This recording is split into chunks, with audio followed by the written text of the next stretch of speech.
सिद्धार्थ हॉस्टेलच्या काळात तुम्ही कार्यकर्ते म्हणून तुमचा जबाबदारी असायची, जी मला माहिती आहे. म्हणजे अनेक प्रेक्षकांना कदाचित ती गोष्ट माहिती असेल की माहीत नाही. जे रामदास आठवलेंसोबतचे जुने कार्यकर्ते त्यांना ती गोष्ट माहिती आहे. आठवलेंचं अक्षर अत्यंत सुरेख आहे. तुमचं अक्षर खूप, म्हणजे मला आठवतं आहे सुरुवातीच्या काळात, पत्रकारितेच्या काळात, जेव्हा रिपब्लिकन पक्षाच्या कार्यालयातून प्रेस नोट यायची, फॅक्स न्यायची, तेव्हा तर त्याच्यात तुम्ही ती तुमच्या हाताने लिहिलेली असायची, जेव्हा तुम्ही पक्षाचे अध्यक्ष मंत्रीपदानंतर सुद्धा. आणि तुम्ही पॅन्थरच्या काळात सुद्धा बऱ्याच पोस्टर्स असतील किंवा ते तुम्ही लिहायचं काम करायचं. हे खरं आहे का?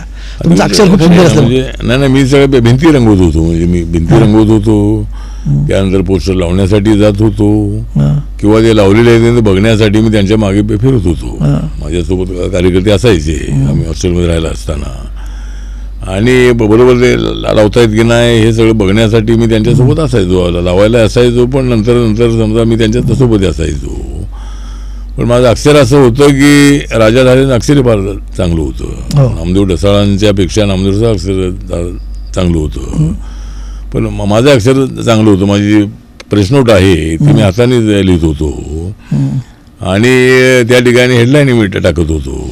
नंतर मी प्रेसनोट दिली की त्या ठिकाणी ते प्रेसनोटमध्ये काय त्यामध्ये खाडाखोडची काही आवश्यकता नाही आहे, तर ती अनेक वेळेला आहे तशी ते छापायची.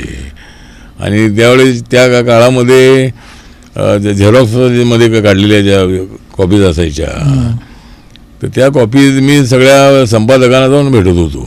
स्वतः मी जायचो, कारण दुसऱ्या बातमी दिली तर तो टाळाटाळ तो देणार नाही, म्हणून मी स्वतः जायचो मी त्या काळामध्ये.